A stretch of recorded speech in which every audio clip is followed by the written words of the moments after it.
Hello ಸ್ನೇಹಿತರೆ, ಇದೀಗ ನಿಮಗೆ ಒಂದು ನೋಟಿಫಿಕೇಷನ್ ಹೊಸದಾಗಿ ಬಂದಿದೆ KE ವೆಬ್ಸೈಟಲ್ಲಿ. ಸೊ ಈ ನೋಟಿಫಿಕೇಷನ್ ಯಾವುದ್ರ ಬಗ್ಗೆ ಇದೆ ಅಂತಂದರೆ ಈ BMTC ನೋಟಿಫಿಕೇಷನ್. ಇದು BMTC ನೋಟಿಫಿಕೇಷನ್. ಸೊ ಏನಪ್ಪ ಈ ನೋಟಿಫಿಕೇಷನ್ ಅಂದರೆ ಡ್ರೈವರ್ ಹಾಗೂ ಕಂಡಕ್ಟರ್ ವೇಕೆನ್ಸೀಸ್ಗೆ ನೋಟಿಫಿಕೇಷನ್ ಕಾಲ್ ಆಗಿದೆ. ಸೊ ನೀವು ನೋಡ್ತಾ ಇರ್ತೀರಾ ಇಲ್ಲಿ ಇದು ನಾನ್ HKಗೆ ಒಂದು ವೇಕೆನ್ಸೀಸ್ ಎಷ್ಟಿದೆ ಅಂತಂತೇಳಿ ಇಲ್ಲಿ ಮೆನ್ಷನ್ ಮಾಡಿದ್ದಾರೆ ನೋಡಿ. ಇಲ್ಲಿ 2286 ಏನು ವೇಕೆನ್ಸೀಸ್ ಇದೆಯಲ್ಲ ಇದು ನಾನ್ HKಗಿದೆ. ಅದೇ ರೀತಿಯಲ್ಲಿ ಇಲ್ಲಿ ಒಂದು ಕೆಳಗಡೆ ಇದೆ ನೋಡಿ 214, ಇದು ಒಂದು ಸ್ಥಳೀಯ ವೃಂದ ಅಂದರೆ HKಗಿದೆ. ಓಕೆನಾ. ಸೊ ಇದು HK, ಇದು ಮೇಲೆ ಇರೋದು NHK ಇದು. ಸೊ ಇದು ಹೇಳಬೇಕಂದ್ರೆ ಈ ನೋಟಿಫಿಕೇಷನ್ ನಾನು ಡಿಸ್ಕ್ರಿಪ್ಷನ್ ಬಾಕ್ಸಲ್ಲಿ ಅಪ್ಲೋಡ್ ಮಾಡ್ತೀನಿ. ಸೊ ಅಲ್ಲಿ ಆ ನೋಟಿಫಿಕೇಷನ್ನ ಡೌನ್ಲೋಡ್ ಮಾಡ್ಕೊಂಬಿಟ್ಟು ಡಿಸ್ಕ್ರಿಪ್ಷನ್ನ ಎಲ್ಲ ಡೀಟೇಲ್ಸ್ನೆಲ್ಲ ಓದ್ಕೊಳ್ಳಿ. ಯಾಕಂದರೆ ಈ ಡೀಟೇಲ್ಸನ್ನು ನನಗೆ ಹೇಳಬೇಕಂದ್ರೆ ಭಾಳ ಟೈಮ್ ತೊಗೊಳುತ್ತೆ. ಬಟ್ ಆದರೆ ನಿಮಗೆ ಎಷ್ಟೆಷ್ಟು ವೇಕೆನ್ಸೀಸ್ ಇದೆ ಅನ್ನೋದನ್ನು ತೋರಿಸ್ತಾ ಇದ್ದೀನಿ. So 2286 vacancies NHKಗಿದೆ. ಅದಾಗಿನ ನಂತರ ಕೆಳಗಡೆ ಏನಿದೆಲ್ಲ ಇಲ್ಲಿ ಒಂದು 199 ಅಂದರೆ 200 ಬ್ಯಾಕ್ಲಾಗ್ ವೇಕೆನ್ಸಿ ಸೇರಿ, ಇದು ಬ್ಯಾಕ್ಲಾಗ್ ಇದೆ ನೋಡಿ. ಇಲ್ಲಿ 3A ಹಿಂಬಾಕಿ ಅಂತ ಹೇಳಿದಾನೆ ಬ್ಯಾಕ್ಲಾಗ್ ವೇಕೆನ್ಸೀಸ್. ಇದು ಸಾಮಾನ್ಯ ಅಂದರೆ ಇದು ಬ್ಯಾಕ್ಲಾಗ್ ಅಲ್ಲ. ಸೊ 199 ಬ್ಯಾಕ್ಲಾಗ್ ಎಲ್ಲ ಸೇರಿ 214 ವೇಕೆನ್ಸೀಸ್ NHK ಕಡೆ ಹೋಗ್ತಾ ಇದೆ. ಓಕೆನಾ. ಇದೆಲ್ಲ ಚೆನ್ನಾಗಿ ತಿಳ್ಕೊಳ್ಳಿ, ಯಾವ್ಯಾವ ವೇಕೆನ್ಸೀಸ್ ಯಾರ್ಯಾರಿಗೆ ಎಷ್ಟೆಷ್ಟಿದೆ ಅಂತ ಹೇಳ್ಬಿಟ್ಟು. ಇದು ಒಳ್ಳೆ ಆಪರ್ಚುನಿಟಿ. ಇದು ಹೇಳಬೇಕಂದ್ರೆ ಇದು PUC ಮಾಡಿರೋರಿಗೆ, CBSE ಆಗಿರ್ಬೋದು, ICSE ಇದು ಯಾವುದು ಮತ್ತು ಸ್ಟೇಟ್ ಸಿಲೆಬಸ್ ಆಗಿರ್ಬೋದು, ಅಥವಾ ನಮ್ಮ ಡಿಪ್ಲೊಮೋದವ್ರು ಆಗಿರ್ಬೋದು, ಯಾರೇ ಇರ್ಬೋದು, ಅವರು ಒಟ್ಟು PUC ಕಂಪ್ಲೀಟ್ ಆಗಿದೆ ಅಂತಂದರೆ ಅಪ್ಲೈ ಮಾಡ್ಕೊಳ್ಬೋದು ಇಲ್ಲಿ. ಓಕೆನಾ. ಇದ್ರದ್ದು ಡೀಟೇಲ್ಸ್ ಎಲ್ಲ ನೋಡ್ಕೊಳ್ಳಿ, ನಾನು ಅಪ್ಲೋಡ್ ಮಾಡ್ತೀನಿ ಅಂತ ಹೇಳಿದ್ದೀನಿ. ಯಾವುದ್ರೊಳಗಡೆ ಡಿಸ್ಕ್ರಿಪ್ಷನ್ ಬಾಕ್ಸಲ್ಲಿ ಇದನ್ನು ನೋಟಿಫಿಕೇಷನ್ ಅಟ್ಯಾಚ್ ಮಾಡಿರ್ತೀನಿ. ಓಕೆನಾ. ಅಲ್ಲಿ ನಾವು ಡೌನ್ಲೋಡ್ ಮಾಡ್ಕೊಳ್ಬೋದು ನೀವು. ಶೈಕ್ಷಣಿಕ ವಿದ್ಯಾರ್ಹತೆ ನೋಡಿ ಇಲ್ಲಿ ಮೆನ್ಷನ್ ಮಾಡಿದ್ದಾರೆ. PUC ಆರ್ಟ್ಸು, ಕಾಮರ್ಸು, ಸೈನ್ಸ್ನಲ್ಲಿ ಉತ್ತೀರ್ಣರಾಗಿರ್ಬೇಕಂತ ಹೇಳಿದ್ದಾರೆ. 10+2 ICSE ಅಥವಾ CBSEಯಲ್ಲಿ ಉತ್ತೀರ್ಣರಾಗಿದ್ದರೂ ಅಪ್ಲೈ ಮಾಡ್ಬೋದು. ಅಥವಾ ತತ್ಸಮ ವಿದ್ಯಾರ್ಥಿ ಅಂದರೆ ತಾಂತ್ರಿಕ ಶಿಕ್ಷಣ ಇಲಾಖೆಯಿಂದ 3 ವರ್ಷಗಳ ಡಿಪ್ಲೊಮೋದಲ್ಲಿ ಉತ್ತೀರ್ಣರಾಗಿರತಕ್ಕದ್ದು. ಅಂದರೆ ಡಿಪ್ಲೊಮೊ 3 ಇಯರ್ಸ್ ಡಿಪ್ಲೊಮೊ ಮಾಡಿರ್ತಾರಲ್ಲ ಅವರು ಕೂಡ ಇದಕ್ಕೆ ಎಲಿಜಿಬಲ್ ಇದ್ದಾರೆ. ಅದಾಗಿ ನಂತರ ಇಲ್ಲಿ ಒಂದು ಬ್ರ್ಯಾಕೆಟ್ ಮೆನ್ಷನ್ ಮಾಡಿದೆ ನೋಡಿ, ಇದು ಭಾಳ ಇಂಪಾರ್ಟೆಂಟ್. ಇದು ಓಪನ್ ಯೂನಿವರ್ಸಿಟಿಯಿಂದ ಯಾರಾದರೂ PUC, JOC, JLC ಆ ಥರ ಕೋರ್ಸ್ ಮಾಡ್ಕೊಟ್ಟಿದ್ರೆ ಅವರು ಇದಕ್ಕೆ ಎಲಿಜಿಬಲ್ ಇಲ್ಲ ಅಂತ ಹೇಳ್ತಾರೆ. ಸೊ ಮೊದಲ ಕ್ರೈಟೀರಿಯಾ, ಫಸ್ಟು ನೀವು ಮುಟ್ಟಬೇಕಾಗಿದ್ದೇನೆಂದರೆ ಇದು ಕಂಪಲ್ಸರಿ, ಇದೊಂದು ಕಂಡೀಷನ್. ನೆಕ್ಸ್ಟ್ ಎರಡನೇದು ಇನ್ನೊಂದಿದೆ ನೋಡಿರಿ, ಇವೆರಡೂ ರೀಚ್ ಆದ್ರೇ ನೀವು ಅಪ್ಲೈ ಮಾಡ್ಬೋದು. PUC ಪ್ಲಸ್ ಇದು ICSE ಮಾಡಿದ್ರೂ ಇದು ಕಂಪಲ್ಸರಿ ಇರಲೇಬೇಕು. ಇದೊಂದು ಇವೆರಡು ಕ್ರೈಟೀರಿಯಾ ರೀಚ್ ಆಗಲೇಬೇಕು. ನೆಕ್ಸ್ಟ್ ನೋಡಿ, ಮಾನ್ಯತೆ ಹೊಂದಿರುವ ಮೋಟಾರ್ ವಾಹನ ನಿರ್ವಾಹಕ ಪರವಾನಗಿ ಮತ್ತು ಬ್ಯಾಡ್ಜನ್ನು ಹೊಂದಿರತಕ್ಕದ್ದು, ಅಂದರೆ ಲೈಸೆನ್ಸ್ ಹೇಳ್ತಾ ಇದ್ದಾರೆ. ಸೊ ಇದ್ರ ಬಗ್ಗೆಯೂ ನಿಮಗೆ ಗಮನ ಇರಲಿ. ಇದ್ರೂ ಕಂಪಲ್ಸರಿ ಹೋಲ್ಡ್ ಆಗಿರ್ಬೇಕು ನಿಮ್ಮ ಹತ್ರ, ಇದೂ ಇರಬೇಕು ನಿಮ್ಮ ಹತ್ರ. ಇದು ಸೆಕೆಂಡು, ಇದು ಫಸ್ಟು. ಸೊ ಇವೆರಡು ಕಂಪಲ್ಸರಿ ನಿಮ್ಮ ಹತ್ರ ಇರಲೇಬೇಕು. ಇದು ಮಾತ್ರ ಕಂಪಲ್ಸರಿ ಇರಲೇಬೇಕು ನೋಡಿ. ಇದು ಲೈಸೆನ್ಸ್ ಬಗ್ಗೆ ಹೇಳ್ತಾ ಇದ್ದಾರೆ, ಲೈಸೆನ್ಸ್ ನಿಮ್ಮ ಹತ್ರ ಇರಬೇಕು. ಹೇಳ್ಬೇಕಂದ್ರೆ ಲೈಸೆನ್ಸ್ ಇಲ್ಲ ಅಂದರೂ ಅಪ್ಲೈ ಮಾಡ್ಬೋದು ಅಂತ ಹೇಳ್ತಾರೆ. ಅದ್ರದ್ದೊಂದು ಸ್ವಲ್ಪ ಡೀಟೇಲ್ಸ್ ತಿಳ್ಕೊಂಡ್ರೆ ಹೇಳ್ತಾರೆ. RTO ಆಫೀಸಲ್ಲಿ ಇದ್ರ ಬಗ್ಗೆ ಡೀಟೇಲ್ಸ್ನ ಕೇಳಿದ್ರೆ ಕ್ಲಿಯರಾಗಿ ಹೇಳ್ತಾರೆ ಅದನ್ನು. ಒಟ್ಟಿಗಂತೂ ನಿಮಗೆ ಇದೊಂದು ಕಂಡೀಷನ್ ಕಂಪಲ್ಸರಿ ಇರಲೇಬೇಕು ನೋಡಿ. ಯಾರ್ಯಾರು ಅಪ್ಲೈ ಮಾಡ್ತೀರಾ ಅಂತ ಹೇಳಬೇಕು. ಯಾರ್ಯಾರು ಅಪ್ಲೈ ಮಾಡಬೇಕಂತಿದ್ರಲ್ಲ ಒಟ್ಟಿಗಂತೂ PUC ಒಂದೇ ಆಗಿದ್ದರೆ ಸಾಲದು. PUC ಪ್ಲಸ್ ಇದೊಂದು ಬ್ಯಾಡ್ಜ್ ಏನೋ ಹೊಂದಿರತಕ್ಕದ್ದು ಅಂತ ಹೇಳಿದ್ರಲ್ಲ ಅದೊಂದು, ಅಂದರೆ ಲೈಸೆನ್ಸ್ ಅಂತ ಹೇಳ್ತಾರೆ. ಕಂಡಕ್ಟರ್ ಲೈಸೆನ್ಸ್ ಪ್ಲಸ್ ಬ್ಯಾಡ್ಜಿಗೇನೋ ಹೊಂದಿರಬೇಕು ಅಂತ ಹೇಳ್ತಾರೆ. ಅದು ನನಗೂ ಅಷ್ಟು ಡೀಟೇಲ್ ಗೊತ್ತಿಲ್ಲ. ನಾನು ನಿಮಗೆ ಕೇಳಿಬಿಟ್ಟು ಇನ್ನೊಂದು ಬೇಕಂದರೆ ಯಾರಿಗಾದರೂ ಇದ್ರದ್ದು ಡೀಟೇಲ್ ಬೇಕು ಅಂದರೆ ನಾನು ತಿಳ್ಕೊಂಡು ನಿಮಗೆ ಬೇಕು ಅಂದರೆ ಕಮೆಂಟ್ ಸೆಕ್ಷನ್ ಮೆನ್ಷನ್ ಮಾಡಿ, ಆವಾಗ ನಿಮಗೆ ಇದ್ರ ಬಗ್ಗೆ ಡೀಟೇಲ್ನ ತಿಳ್ಕೊಂಡು ನಿಮಗೆ ನಾನು ಇನ್ನೊಂದು ವೀಡಿಯೋದಲ್ಲಿ ಹೇಳ್ತೀನಿ. ಓಕೆನಾ, ಈ ವಿದ್ಯಾರ್ಹತೆ ಬಗ್ಗೆ. ನೆಕ್ಸ್ಟ್ ಇಲ್ಲಿ ನೋಡಿ, ದೇಹದಾರ್ಢ್ಯ ಕಂಪಲ್ಸರಿ. ಪುರುಷರು ಬಂದು 160 ಸೆಂಟಿಮೀಟರು, ಮಹಿಳೆಯರು ಬಂದು 150 ಸೆಂಟಿಮೀಟರ್ ಇರಲೇಬೇಕಂತೆ. ಅದಾಗಿ ನಂತರ ವಯೋಮಿತಿ ಹೇಳ್ತಾ ಇದ್ದಾರೆ. ಸೊ ಸಾಮಾನ್ಯ ವರ್ಗ ಅಂದರೆ ಜನರಲ್ ಮೆರಿಟಿಗೆ 35 ಇಯರ್ಸು, ಮಿನಿಮಮ್ 18 ಇಯರ್ಸ್ ಆಗಿರಲೇಬೇಕು. 3A 3B 2A 2Bಗೆ 38 ಕಂಪಲ್ಸರಿ ಇರಲೇಬೇಕು. ಪರಿಷ್ಠ ಜಾತಿ ಪರಿಷ್ಠ ಪಂಗಡ ಹಾಗೂ ಪ್ರವರ್ಗಗೆ 40 ವರ್ಷ ಕಂಪಲ್ಸರಿ. ಮಾಜಿ ಸೈನಿಕ ಮತ್ತು ಇಲಾಖೆ ಅಭ್ಯರ್ಥಿಗಳಿಗೆ 45 ವರ್ಷ. ಸೊ ಈ ಥರ ಹೇಳ್ತಾ ಇದ್ದಾರೆ ನೋಡಿ. 35 ವರ್ಷ ಸಾಮಾನ್ಯ ವರ್ಗದವರಿಗೆ, 3A 3B 2A 2B ಅವರಿಗೆ ಅಂದರೆ OBC ಅವರಿಗೆ 38. ಇನ್ನು ಪರಿಷ್ಠ ಜಾತಿ ಪರಿಷ್ಠ ಪಂಗಡ ಪ್ರವರ್ಗ 1 ಅಂದರೆ ಕ್ಯಾಟಗರಿ 1 SC STಗೆ 40 ಇಯರ್ಸ್.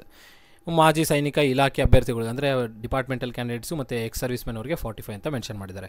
ಇಲ್ಲಿ ನೋಡಿ, ಹೈಟು ಲೇಡೀಸ್ಗೆ, ಮೆನ್ನಿಗೆ ಮತ್ತು ಫೀಮೇಲ್ಗೆ ಮೆನ್ಷನ್ ಮಾಡಿದ್ದಾರೆ. ಕ್ಲಿಯರಾಗಿ ನೋಡ್ಕೊಳ್ಳಿ ಅದನ್ನು. ಸೊ ಏಜ್ ಲಿಮಿಟು ನೋಡ್ಕೊಂಡಿರ್ತೀರ. ಓಕೆನಾ. ನೆಕ್ಸ್ಟ್ ಅದಾಗಿನ ನಂತರ ತರಬೇತಿ, ಇದು ಭಾಳ ಇಂಪಾರ್ಟೆಂಟು. ಭಾಳ ಜನ ಇದೊಂದು ಕೇಳ್ತಾರೆ. ತರಬೇತಿ ಅವಧಿ ಮತ್ತು ಭತ್ಯೆ ಮತ್ತು ವೇತನ ಶ್ರೇಣಿ ಹೇಳಿದ್ದಾರೆ ನೋಡಿ. ಸೊ ಹೇಳ್ಬೇಕಂದ್ರೆ ಇದು on the job during training ಟೈಮಲ್ಲಿ 9100 ರೂಪಾಯಿ ಅವರಿಗೆ ಸ್ಯಾಲ್ರಿಯಾಗಿ ಕೊಡ್ತಾರೆ. 1 ವರ್ಷ ಆಗಿದ ನಂತರ ನೋಡಿ, ಆಯ್ಕೆಗೊಂಡ ಅಭ್ಯರ್ಥಿಗಳಿಗೆ 1 ವರ್ಷದ ವೃತ್ತಿ ತರಬೇತಿಯನ್ನು ತೃಪ್ತರವಾಗಿ ಪೂರೈಸಿದ್ದಲ್ಲಿ ಅವರನ್ನು ನಿಯಮಾನುಸಾರವಾಗಿ 2 ವರ್ಷಗಳ ಅವಧಿಗೆ ಕಾಯಂ ಪೂರ್ಣ ಪರಿಷ್ಕೃತ ಅದೇನಿದೆ ಸೇವೆಯಲ್ಲಿ ನೇಮಕಗೊಳಿಸಿ ಈ ಕೆಳಗಿನ ವೇತನ ಶ್ರೇಣಿಯನ್ನು ನಿಗದಿಪಡಿಸಲಾಗುವುದು. ಸೊ ಇಲ್ಲಿ ನೋಡಿ, ಒಟ್ಟಿಗಂತೂ 1 ವರ್ಷ ಆಗಿ ಇದೊಂದು ಟ್ರೈನಿಂಗ್ ಪೀರಿಯಡ್ ಆಗಿದ ನಂತರ ಒಟ್ಟಿಗಂತೂ ಅವ್ರಿಗೆ 1 ಇಯರ್ ಟ್ರೈನಿಂಗ್ ಆಗಿದ್ದೆ. ಅವ್ರಿಗೆ ನೆಕ್ಸ್ಟು ವೇತನ ಶ್ರೇಣಿ ಬಂದು ಇಷ್ಟಿರುತ್ತೆ. ಬೇಸಿಕ್ ಎಷ್ಟಿರುತ್ತೆ ಅಂದರೆ 18,600 ರೂಪಾಯಿ ಇರುತ್ತೆ ನೋಡಿ. ಏನು 18,660 ಬೇಸಿಕ್ ಇರುತ್ತೆ. ಫಸ್ಟ್ ವರ್ಷ ಮಾತ್ರ 9,100 ರೂಪಾಯಿ ಇರುತ್ತೆ. ಓಕೆನಾ, ಫಸ್ಟ್ ವರ್ಷ ಆಗಿದ ನಂತರ ನೆಕ್ಸ್ಟ್ ಏನಿರುತ್ತಲ್ಲ 18,660 ಬೇಸಿಕ್ ಇರುತ್ತೆ. ಅದನ್ನು ನೆನ್ಪಿಟ್ಕೊಳ್ಳಿ. 2 ವರ್ಷಗಳ ಕಾಯಂ ಪೂರ್ಣ ಸೇವೆ ತೃಪ್ತರಾಗಿದ್ದು ಅವ್ರಿಗೆ ಕಾಯಂ ಅಂದರೆ ಏನು ಪರ್ಮನೆಂಟ್ ಎಂಪ್ಲಾಯೀಸಾಗಿ ಮಾಡ್ಕೊಳ್ತಾರೆ 2 ಇಯರ್ಸ್ ಆಗಿದ ನಂತರ.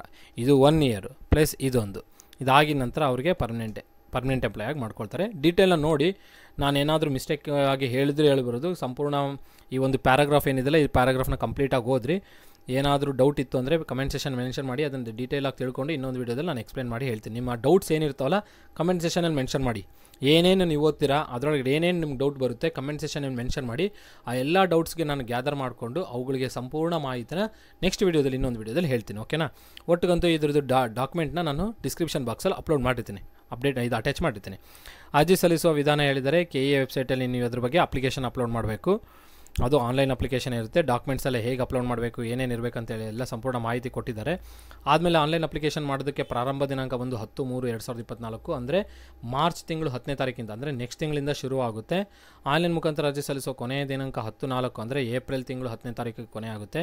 ಶುಲ್ಕ ಪಾವತಿ ಮಾಡಲು ಕೊನೆಯ ದಿನಾಂಕ 13/4/2024 ಅಂದರೆ ಫೀ ಪೇಮೆಂಟ್ ಮಾಡೋದು ಕೊನೆಯ ದಿನಾಂಕ. ಅದನ್ನು ತಿಳ್ಕೊಳ್ಳಿ. ಅಭ್ಯರ್ಥಿಗಳು ಆನ್ಲೈನ್ ಮುಖಾಂತರ ಭರ್ತಿ ಮಾಡುವ ಮೊದಲು ಅರ್ಹತೆ ಸಂಬಂಧಿಸಿದಂಥ ಎಲ್ಲ ಸೂಚನೆಗಳನ್ನು ಓದಿಕೊಳ್ಳತಕ್ಕದ್ದು ಹಾಗೂ ನೀಡಿರುವ ಸೂಚನೆಗಳಿಗೆ ಅರ್ಜಿಯನ್ನು ಭರ್ತಿ ಮಾಡತಕ್ಕದ್ದು. ಸೊ ಇನ್ಸ್ಟ್ರಕ್ಷನ್ಸ್ ಏನೇನು ಕೊಡ್ತಾರೆ ಎಲ್ಲ ಡೀಟೇಲಾಗಿ ಓದ್ಕೊಳ್ಳಿ. ಆದಮೇಲೆ ಫೀಸ್ ಬಗ್ಗೆ ಎಲ್ಲರೂ ಕೇಳ್ತಾರೆ. 750 ರೂಪೀಸ್ ಫೀಸು ಯಾರಿಗೆ 2A 2B 3A 3B ಇದೆ. 500 ರೂಪೀಸು SC ST ಮತ್ತು ಇದೆ ಕ್ಯಾಟಗರಿ 1 ಹಾಗೂ ಮಾಜಿ ಸೈನಿಕ ಮತ್ತು ಅಂಗವಿಕಲ ಅಭ್ಯರ್ಥಿಗಳಿಗೆ 500 ರೂಪೀಸ್ ಇದೆ ನೋಡಿ. ಓಕೆನಾ, ಮತ್ತು ಒಂದು ಸಲ ಫೀಸ್ನ ಪೇ ಮಾಡಿದ್ದು ರಿಫಂಡಬಲ್ ಆಗಲ್ಲ ಅಂತ ಹೇಳಿದ್ದಾರೆ, ನಾನ್ ರಿಫಂಡಬಲ್ ಅಂತಲೂ ಹೇಳಿದ್ದಾರೆ. ಅದಾಗಿನ ನಂತರ ಆಯ್ಕೆ ವಿಧಾನ ಹೇಳಿದರೆ ಇಲ್ಲಿ ನೋಡಿ, ಸ್ಕ್ಯಾಟ್ ಅಂದರೆ ಕಾಮನ್ ಆ್ಯಪ್ಟಿಟ್ಯೂಡ್ ಟೆಸ್ಟ್ ಇದೆ, ಅಂದರೆ ಒಂದು ರಿಟರ್ನ್ ಟೆಸ್ಟ್ ಇದೆ. ರಿಟರ್ನ್ ಟೆಸ್ಟ್ ಒಳಗಡೆ ಏನು ಬರೀತಿರಲ್ಲ ಅಲ್ಲಿಂದ 75% ಮಾರ್ಕ್ಸ್ ತೊಗೊತಾರೆ. ಪ್ಲಸ್ ನಿಮ್ಮ ವಿದ್ಯಾರ್ಥಿ ಇದೇನಿರುತ್ತೆ ನೋಡಿ ಶೈಕ್ಷಣಿಕ ವಿದ್ಯಾರ್ಥಿಯಲ್ಲಿ ಗಳಿಸಿರುವ ಅಂಕಗಳು ಅಂದರೆ ನಿಮ್ಮ ಕ್ವಾಲಿಫಿಕೇಷನಲ್ಲಿ ಅಲ್ಲಿಂದ ಏನು ಬಂದಿರುತ್ತೆ 25% ತೊಗೊತಾರೆ. ಒಟ್ಟಿಗೆ ಎರಡೂ ಸೇರಿ 100% ಮಾಡ್ತಾರೆ. ಇನ್ನೊಂದು ಸಲ ಹೇಳ್ತಿದ್ದು ನೋಡಿ, ನೀವು ರಿಟರ್ನ್ ಟೆಸ್ಟ್ ಏನು ಬರೀತಿರಲ್ಲ ಅಲ್ಲಿಂದ 75%, ಎಷ್ಟು ಮಾರ್ಕ್ಸ್ ಬರುತ್ತೆ ಅಷ್ಟು ಮಾರ್ಕ್ಸಲ್ಲಿ 75%, ಇನ್ನು 25% ಬಂದು ನಿಮ್ಮ ಕ್ವಾಲಿಫಿಕೇಷನಲ್ಲಿ ಏನು ಗೇನ್ ಮಾಡಿರ್ತಿರಲ್ಲ. ಈಗ PUC ಮೇಲೆ ಅಪ್ಲೈ ಮಾಡಿದ್ರೆ PUCಯಲ್ಲಿ ಎಷ್ಟು ಪರ್ಸೆಂಟ್ ತೊಗೊಂಡಿರ್ತಾರೆ ಅದಕ್ಕೆ 25%. ರಿಟರ್ನ್ ಟೆಸ್ಟಲ್ಲಿ ತೊಗೊಂಡಿರ್ತಾರೆ, ರಿಟರ್ನ್ ಟೆಸ್ಟಲ್ಲಿ ಎಷ್ಟು ಬರೆದಿರ್ತಾರೆ ಅದರಲ್ಲಿ 25%. 75 + 25 ಎರಡೂ ಸೇರಿ 100% ಮೇಲೆ ನಿಮ್ಮ ಮೆರಿಟ್ ಲಿಸ್ಟ್ನ ತಯಾರಿಸ್ತಾರೆ. ಸೊ ನೋಡಿ, ಇಲ್ಲಿ ನೋಡಿ, ಮೆರಿಟ್ ಮೇಲೆ ಚಾಲಿತ ವಿಸಲತಿ ನಿಯಮ ಅನುಸಾರ 1:5 ಅನುಪಾತದಲ್ಲಿ ಅಭ್ಯರ್ಥಿಗಳ ಮೂಲ ಅಂದರೆ ಡಾಕ್ಯುಮೆಂಟ್ ವೆರಿಫಿಕೇಷನ್ಗೆ 1:5 ರೇಷಿಯೋದಲ್ಲಿ ಡಾಕ್ಯುಮೆಂಟ್ ವೆರಿಫಿಕೇಷನ್ ಕರೀತಾರೆ ಅಂತ ಹೇಳ್ತಾರೆ. ಓಕೆನಾ, ಇದೆಲ್ಲ ಡೀಟೇಲಾಗಿ ನೋಡ್ಕೊಳ್ಳಿ. ಒಟ್ಟಿಗಂತೂ ಇದಕ್ಕೆ ರಿಟರ್ನ್ ಟೆಸ್ಟ್ ಇದೆ. ರಿಟರ್ನ್ ಟೆಸ್ಟ್ ಯಾವ ಫಾರ್ಮೇಟ್ ಇದೆ? 75% ರಿಟರ್ನ್ ಟೆಸ್ಟು ಪ್ಲಸ್ 25% ನಿಮ್ಮ ಕ್ವಾಲಿಫಿಕೇಷನ್ದು. SSLC PUC ಅಪ್ಲೈ ಮಾಡಿದ್ರೆ PUC ಇದು ಪರ್ಸೆಂಟೇಜ್ ಒಳಗಡೆ 25, ಡಿಪ್ಲೊಮಾ ಅಪ್ಲೈ ಮಾಡಿದ್ರೆ ಡಿಪ್ಲೊಮಾನಲ್ಲಿ ಗಳಿಸಿರೋಂಥ ಪರ್ಸೆಂಟೇಜಲ್ಲಿ 25%. ಸೊ ಒಟ್ಟಿಗೆ ಅಲ್ಲಿಂದ 25, ಇಲ್ಲಿ ರಿಟರ್ನ್ ಟೆಸ್ಟಲ್ಲಿಂದ 75, ಇವೆರಡೂ ಸೇರಿ ನಿಮ್ಮ ಮೆರಿಟ್ ಲಿಸ್ಟ್ ರೆಡಿ ಆಗುತ್ತೆ. ಮೆರಿಟ್ ಲಿಸ್ಟಲ್ಲಿಂದ ಬಂದಿರೋಂಥ ಕ್ಯಾಂಡಿಡೇಟ್ಸ್ಗೆ 1:5 ರೇಷಿಯೋದಲ್ಲಿ ಏನು ಕರೀತಾರೆ? ಡಾಕ್ಯುಮೆಂಟ್ ವೆರಿಫಿಕೇಷನ್ ಕರೀತಾರೆ. ಇದು ನೋಡಿ OMR ಟೆಸ್ಟ್ ಅಂದರೆ ಏನು? ಪೆನ್ ಪೇಪರ್ ಟೆಸ್ಟ್ ಇರುತ್ತೆ, ಕಂಪ್ಯೂಟರ್ ಬೇಸ್ಡ್ ಟೆಸ್ಟ್ ಅಲ್ಲ. ಸೊ ಅದನ್ನು ಒಂದು ನೆನ್ಪಿಟ್ಕೊಳ್ಳಿ. ಅದಾಗಿನ ನಂತರ ರಿಟರ್ನ್ ಟೆಸ್ಟ್ ಯಾವ ರೀತಿಯಲ್ಲಿ ನಡೆಸ್ತಾರೆ ಅಂತ ಇಲ್ಲೂ ಕೊಡ್ತದೆ ನೋಡಿ. ರಿಟರ್ನ್ ಟೆಸ್ಟ್ಗೆ ನಿಮಗೆ 2 ಪತ್ರಿಕೆ ಇರುತ್ತೆ, ಪೇಪರ್ 1 ಪೇಪರ್ 2 ಅಂತೇಳಿ. Paper 1 100 marks 2 hours, paper 2 100 marks 2 hours. Syllabus ಇಲ್ಲಿ ಕೊಟ್ಟಿದ್ದಾರೆ ನೋಡಿ, ಹಿಸ್ಟ್ರಿ, ಜಾಗ್ರಫಿ, ಪೊಲಿಟಿ ಆ ಥರದ್ದು ಎಲ್ಲ ಸಾಮಾನ್ಯ ಏನು ಜನರಲ್ ಸ್ಟಡೀಸಿಗೆ ಸಂಬಂಧಪಟ್ಟಂಥ ಇನ್ಫಾರ್ಮೇಷನ್ ಕೊಟ್ಟಿದ್ದಾರೆ. ಸೊ ಇದಕ್ಕೆ ಸಂಬಂಧಪಟ್ಟಂಥ ಮಾಹಿತಿ ಬುಕ್ ಹೋಗಿಕ್ಕೆಲ್ಲ ಸಿಗುತ್ತೆ. ನಿಮ್ಗೆ ಏನೋ ಡೌಟ್ ಇತ್ತಂದರೆ ಕಮೆಂಟ್ ಸೆಷನಲ್ಲಿ ಮೆನ್ಷನ್ ಮಾಡಿ, ಅದಕ್ಕೆ ಸಂಬಂಧಪಟ್ಟಂಥ ಬುಕ್ಕಿನ ಡೀಟೇಲ್ ನಾನು ಹೇಳ್ತೀನಿ. ನೆಕ್ಸ್ಟ್ ಅದಾಗಿನ ನಂತರ ಸಾಮಾನ್ಯ ಕನ್ನಡ ನೋಡಿ, ಪತ್ರಿಕೆ 2 ಅಂದರೆ ಪೇಪರ್ 2 ಅಲ್ಲಿ ಸಾಮಾನ್ಯ ಕನ್ನಡ, ಸಾಮಾನ್ಯ ಇಂಗ್ಲೀಷು, ಕಂಪ್ಯೂಟರ್ ವಿಜ್ಞಾನ. ಸೊ ಇವು 3 ವಿಷಯಗಳು ಸೇರಿಬಿಟ್ಟು ನಿಮಗೆ 100 ಮಾರ್ಕ್ಸ್ ಇರುತ್ತೆ. ಮೇಲೆದು ಇವು ಎಷ್ಟೆಲ್ಲ ವಿಷಯದ ಮೇಲೆ 100 ಮಾರ್ಕ್ಸ್ ಇರುತ್ತೆ. ಒಟ್ಟಿಗೆ ನಿಮ್ಗೆ ಏನು ಪೇಪರ್ ಇದು? 200 ಮಾರ್ಕ್ಸಿನ ಪೇಪರ್ ಇದು. 200 ಮಾರ್ಕ್ಸಲ್ಲಿ ನೀವೇನು ಬರ್ತೀರಾ ಅದರದ್ದು 75% ತೊಗೊತಾನೆ. ಇದು ರಿಟರ್ನ್ ಟೆಸ್ಟಿಂದು. ಇನ್ನು 25% ಯಾವುದು? ನಿಮ್ಮ ಕ್ವಾಲಿಫಿಕೇಷನ್ಲಿಂದ. ಓಕೆನಾ, ಚೆನ್ನಾಗಿ ನೆನ್ಪಿಟ್ಕೊಳ್ಳಿ. ಇದಕ್ಕೆ ನೆಗೆಟಿವ್ ಇರುತ್ತಾ ಇಲ್ಲ ಅಂತಂದು ಭಾಳ ಜನ ಕೇಳ್ತೀರಾ. ನೆಗೆಟಿವ್ನು ಇದೆ. ಇದಕ್ಕೆ ಎಷ್ಟಿದೆ ಅಂತ ಹೇಳಿ ಮೆನ್ಷನ್ ಮಾಡಿದೆ ನೋಡಿ, 1/4 ನೆಗೆಟಿವ್ ವ್ಯಾಲ್ಯೂಷನ್ ಎಷ್ಟಿರುತ್ತೆ? 1/4 ಅಂದರೆ 4 ಪ್ರಶ್ನೆ ತಪ್ಪಾದರೆ 1 ಮಾರ್ಕ್ ಕಟ್ ಆಗುತ್ತೆ. ಓಕೆನಾ, ಸೊ ನೆಗೆಟಿವ್ ಮಾರ್ಕಿಂಗ್ ಇದೆ ಇದಕ್ಕೆ. ಮತ್ತು ನೆಕ್ಸ್ಟ್ ಇಲ್ಲಿ ನೋಡಿ, ಕನ್ನಡ ಭಾಷೆಯಲ್ಲಿ ಪ್ರಶ್ನೆ ಭಾಷಾಂತರ ಏನಾದರೂ ವ್ಯಕ್ತವಸಕ್ಕೂ ಆಂಗ್ಲ ಭಾಷೆಯ ಪ್ರಶ್ನೆಗಳನ್ನು ನೋಡುವುದು ಹಾಗೂ ಇದೆ ಅಂತ ಅಂತಿಮವಾಗಿರುತ್ತೆ. ಓಕೆ, ಸೊ ಬೈಲಿಂಗ್ವಲ್ ಅಂತ ಹೇಳ್ತಾನೆ. ಪೇಪರು ಇಂಗ್ಲೀಷಲ್ಲೂ ಇರುತ್ತೆ, ಕನ್ನಡದಲ್ಲೂ ಇರುತ್ತೆ. ಓಕೆನಾ, ಇದು ಒಂದು ಕ್ಲಿಯರಾಗಿ ಅಬ್ಸರ್ವ್ ಮಾಡ್ಕೊಳ್ಳಿ. ಇದೊಂದು ನೆನ್ಪಿಟ್ಕೊಳ್ಬೇಕು. ಸೊ ನಿಮ್ಗೆ ಗೊತ್ತಾಗಿರುತ್ತೆ ಅನಿಸುತ್ತೆ ಫೀಸ್ ಎಷ್ಟಿದೆ, ಅದಾಗಿನ ನಂತರ ನೆಗೆಟಿವ್ ಎಷ್ಟಿದೆ, ಪೋಸ್ಟ್ ಎಷ್ಟಿದ್ದಾವೆ, ಕ್ಯಾಟಗರಿಗೆ ಏಜ್ ಲಿಮಿಟ್ ಏನು, ಇದೆಲ್ಲ ನಿಮಗೆ ನೋಡ್ಕೊಂಡಿರ್ತೀರ. ಸೊ ಇದು ಇನ್ನೇನು ಬೇಕಾಗಿಲ್ಲ ಅನಿಸುತ್ತೆ. ಇವೆಲ್ಲ ಎಕ್ಸ್ಟ್ರಾ ಇನ್ಫಾರ್ಮೇಷನ್ ಕೊಟ್ಟಿದ್ದಾರೆ. ಎಕ್ಸಾಮ್ ಫಾರ್ಮೇಟ್ ಎಲ್ಲ ನಿಮ್ಗೆ ಗೊತ್ತಾಗಿದೆ ಅಲ್ಲ. ಸೊ ಅಪ್ಲಿಕೇಶನ್ ಹಾಕೋ ದಿನ ಯಾವಾಗ 10th ಮಾರ್ಚಿಂದ ಸ್ಟಾರ್ಟ್ ಆಗುತ್ತೆ. ಫೀಸ್ ಎಷ್ಟಿದೆ? 750 ರೂಪೀಸ್ ಜನರಲ್ ಮೆರಿಟ್ಗೆ. ಇನ್ನು SC/ST ಕ್ಯಾಟಗರಿ 1ಗೆ ಇದು ಮಾಜಿ ಸೈನ್ಯ ಇದು ಯಾರು ಅಂಗವಿಕಲ ಅವ್ರಿಗೆ ಎಷ್ಟೆಲ್ಲ ಅವರಿಗೆಲ್ಲ ಎಷ್ಟಿದೆ? 500 ಇದೆ. ಸೊ ನಿಮಗೆಲ್ಲರಿಗೂ ಗೊತ್ತಾಗಿದೆ ಅನಿಸುತ್ತೆ. ಸೊ ನಿಮ್ಗೆ ಇನ್ನೊಂದು ನೆನ್ಪಿಟ್ಕೊಳ್ಳಿ, ಏನಿದು 10th ಮಾರ್ಚಿಂದ ಅಪ್ಲಿಕೇಶನ್ ಶುರು ಆಗುತ್ತೆ. 10th ಏಪ್ರಿಲ್ಗೆ ಅಪ್ಲಿಕೇಶನ್ ಕ್ಲೋಸ್ ಆಗೋಗುತ್ತೆ. ಫೀಸ್ ಕಟ್ಟೋದಕ್ಕೆ ಕೊನೆಯ ದಿನಾಂಕ 13ನೇ ತಾರೀಕು 4ನೇ ತಿಂಗಳು. ಓಕೆನಾ? ಇದಾಯಿತು. ಆಮೇಲೆ ಇದು ರಿಟರ್ನ್ ಟೆಸ್ಟ್ ಇರುತ್ತೆ. ರಿಟರ್ನ್ ಟೆಸ್ಟಲ್ಲಿ ಎಷ್ಟು ಮಾರ್ಕ್ಸ್ ಬರ್ತೀರಾ ಅಷ್ಟಕ್ಕೆ 75% ಪ್ಲಸ್ ಕ್ವಾಲಿಫಿಕೇಷನ್ ಏನಿರುತ್ತೆ ಅಲ್ಲಿಂದ 25% ತೊಗೊತಾರೆ. ರಿಟರ್ನ್ ಟೆಸ್ಟ್ ಎಷ್ಟು ಮಾರ್ಕ್ಸ್ ಇರೋದು? ಇದು ಟೋಟಲು 200 ಮಾರ್ಕ್ಸ್ ಇದೆ.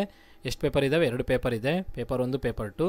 ಪೇಪರ್ 1ನಲ್ಲಿ ನಿಮಗೆ ಜನರಲ್ ಸ್ಟಡೀಸ್ ಇರುತ್ತೆ. ಪೇಪರ್ 2ನಲ್ಲಿ ಇಂಗ್ಲೀಷು, ಕನ್ನಡ ಹಾಗೂ ಕಂಪ್ಯೂಟರ್ಸ್ ಇರುತ್ತೆ. ಸೊ ಟೋಟಲ್ 200 ಮಾರ್ಕ್ಸಿಗೆ ನೀವು ರಿಟರ್ನ್ ಟೆಸ್ಟ್ ಬರೀತೀರಾ. ಈ 200 ಮಾರ್ಕ್ಸಿಗೆ ನೆಗೆಟಿವ್ ಇದೆಯಾ ಇಲ್ಲ ಅಂತಂದರೆ ನೆಗೆಟಿವ್ ಇರುತ್ತೆ. ಎಷ್ಟು? 1/4 ಇರುತ್ತೆ ನೋಡಿ. 1/4 4 ಪ್ರಶ್ನೆ ತಪ್ಪಾದರೂ 1 ಮಾರ್ಕ್ ಕಟ್ಟಾಗುತ್ತೆ. ಫೀಸ್ ಬಗ್ಗೆ ಬಂದರೆ 750 ರೂಪೀಸು ಜನರಲ್ ಮೆರಿಟ್ ಅವರಿಗೆ.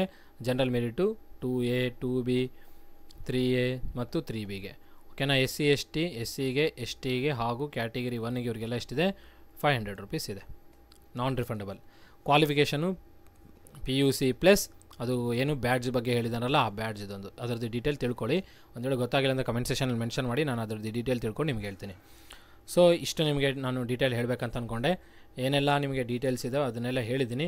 ವಯೋಮಿತಿದು ನಿಮಗೆ ಹೇಳಿದ್ದೀನಲ್ಲ, 35, 38 ಮತ್ತು 40, 45. 35 ಜನರಲ್ ಮೆರಿಟ್ಗೆ ಹೋಗುತ್ತೆ. 38 OBC ಅವರಿಗೆ, ಅಂದರೆ 2A, 2B, 3A, 3Bಗೆ. 40 ಇಯರ್ಸ್ ಬಂದು SC/ST ಕ್ಯಾಟಗರಿ 1ಗೆ ಮತ್ತು ಮಾಜಿ ಸೈನಿಕ ಮತ್ತು ಹಾಗೂ ಡಿಪಾರ್ಟ್ಮೆಂಟಲ್ಲಿರೋರಿಗೆ 45 ಇಯರ್ಸ್. ಇದು ಏಜ್ ಲಿಮಿಟ್ ಬಗ್ಗೆ. ಸೊ ಇನ್ನೇನಾದ್ರು ನೆಗೆಟಿವ್ ಇದೆ, ಎಷ್ಟು? 1/4 ಇದೆ. ಸೊ ಪೇಪರ್ ಫಾರ್ಮೇಟು ನಿಮ್ಗೆ ಗೊತ್ತಾಯಿತು. ರಿಟರ್ನ್ ಟೆಸ್ಟ್ ಮೇಲೆ ಹೋಗುತ್ತೆ. ರಿಟರ್ನ್ ಟೆಸ್ಟು ಪ್ಲಸ್ ನಿಮ್ಮದು ಕ್ವಾಲಿಫಿಕೇಷನ್ ಏನಿರುತ್ತೆ ಅದ್ರದ್ದು ಎರಡೂ ಸೇರಿ ಮೆರಿಟ್ ಲಿಸ್ಟ್ ರೆಡಿ ಆಗುತ್ತೆ. ಸೊ ಮೆರಿಟ್ ಲಿಸ್ಟ್ ರೆಡಿ ಆಗಿದ ನಂತರ ಡಾಕ್ಯುಮೆಂಟ್ ವೆರಿಫಿಕೇಷನ್ಗೆ ಎಷ್ಟು ರೇಷಿಯೋದಲ್ಲಿ ಕರೀತಾರೆ? 1:5 ರೇಷಿಯೋದಲ್ಲಿ ಕರೀತಾರೆ ನೋಡಿ. ಸೊ ಈ ಡಾಕ್ಯುಮೆಂಟಲ್ಲಿ ಏನೆಲ್ಲ ಡೀಟೇಲ್ಸ್ ಇದಾವೆ ಅವನ್ನೆಲ್ಲ ಹೇಳಿದ್ದೇನೆ ಅಂದ್ಕೊಂಡಿದ್ದೀನಿ, ಶಾರ್ಟಾಗಿ ಪ್ರಿಸೈಸ್ ಆಗಿ. ಸೊ ನಿಮಗೆ ಇನ್ನೂ ಇದರಲ್ಲಿ ಏನಾದರೂ ಅರ್ಥ ಆಗದೇ ಇದ್ದರೆ, ಏನಾದರೂ ಎಕ್ಸ್ಟ್ರಾ ಕೇಳಬೇಕಂತಿತ್ತು, ಡೌಟ್ಸ್ ಏನಾದಿತ್ತು ಅಂದರೆ ಕಮೆಂಟ್ ಸೆಷನಲ್ಲಿ ಮೆನ್ಷನ್ ಮಾಡಿ, ದಯಮಾಡಿ ಮೆನ್ಷನ್ ಮಾಡಿ.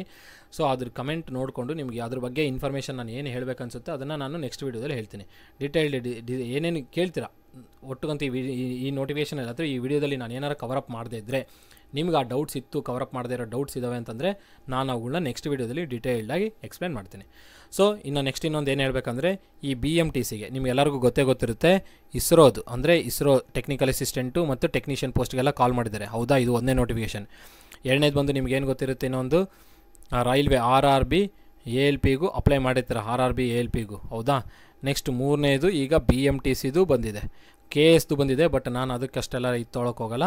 ಒಟ್ಟಿಗಂತೂ ಇವು ಮೂರಕ್ಕೆ ನಾನು ವೀಡಿಯೋಸ್ನ ಮಾಡಿಬಿಟ್ಟು ಅಪ್ಲೋಡ್ ಮಾಡ್ತೀನಿ. ಕೋರ್ಸ್ ಕೂಡ ಸ್ಟಾರ್ಟ್ ಮಾಡ್ಬೋದು ಅಂತ ಅಂದ್ಕೊಳ್ತೀನಿ. ಒಟ್ಟಿಗೆ ನಾನು ಯೂಟ್ಯೂಬ್ ಚಾನಲ್ಲಿ ಈ 3 ಕೋರ್ಸಿಗೆ ಸಂಬಂಧಪಟ್ಟಂಥ ವೀಡಿಯೋಸ್ನ ಅಪ್ಲೋಡ್ ಮಾಡ್ಕೊತ ಬರ್ತೀನಿ. ಯೂಟ್ಯೂಬಲ್ಲಿಂದ ಯೂಸ್ ಮಾಡ್ಕೊಳ್ತೀನಿ. ಸೊ ಯಾರಿಗಾದರೂ ಏನಾದರೂ ಈ ಕೋರ್ಸಿನ ಬಗ್ಗೆ ಅಥವಾ ಈ ಒಂದು ವೀಡಿಯೋಸ್ ಬಗ್ಗೆ ಏನಾದ್ರು ಡೀಟೇಲ್ ಕೇಳಬೇಕು ಅನ್ನೋಂಗಿದ್ರೆ ಫೋನ್ ಮಾಡ್ಬೋದು. 9964600913. ನಾನು ಹೇಳಬೇಕಂದ್ರೆ ಕೋರ್ಸ್ ಬಂದು ಇಸ್ರೋಗೆ ಮಾಡ್ಬೇಕಂತ ಅಂದ್ಕೊಂಡಿದ್ವಿ ಮತ್ತು ಅಸಿಸ್ಟೆಂಟ್ ಲೋಕೋ ಪೈಲಟ್ಗೂ ಮಾಡ್ಬೇಕು ಅಂದ್ಕೊಂಡಿದ್ವಿ. ಇನ್ನೂ ಒಂದು ನೋಟಿಫಿಕೇಷನ್ ಕೂಡ ಇದೆ, ಯಾವುದು ವಿಲೇಜ್ ಅಡ್ಮಿನಿಸ್ಟ್ರೇಟಿವ್ ಆಫೀಸರ್ದು ಕೂಡ. ಇದಕ್ಕೆ ಸಂಬಂಧಪಟ್ಟಂಥ ವೀಡಿಯೋಸ್ನು ನಾನು ನನ್ನ ಯೂಟ್ಯೂಬ್ ಚಾನಲ್ ಅಪ್ಲೋಡ್ ಮಾಡ್ತೀನಿ. ಜನರಲ್ ಸ್ಟಡೀಸ್ ಇರ್ಬೋದು, ಆಪ್ಟಿಟ್ಯೂಡ್ ಇರ್ಬೋದು, ಇಂಗ್ಲೀಷ್ ಇರ್ಬೋದು, ಕಂಪ್ಯೂಟರ್ಸ್ ಇರ್ಬೋದು. ಕನ್ನಡ ನಾನು ಮಾಡೋಕ್ಕೋಗಲ್ಲ. ಒಟ್ಟಿಗೆ ನನಗೆ ಯಾವುದ್ಯಾವುದು ನಿಮಗೆ ಇಂಪಾರ್ಟೆಂಟ್ ಸಬ್ಜೆಕ್ಟ್ಸ್ ಅನಿಸುತ್ತೋ ಅವನ್ನೆಲ್ಲ ನಾನು ಅಪ್ಲೋಡ್ ಮಾಡ್ತೀನಿ. ಜನರಲ್ ಸೈನ್ಸು, ಆಪ್ಟಿಟ್ಯೂಡ್ ಎಲ್ಲವು.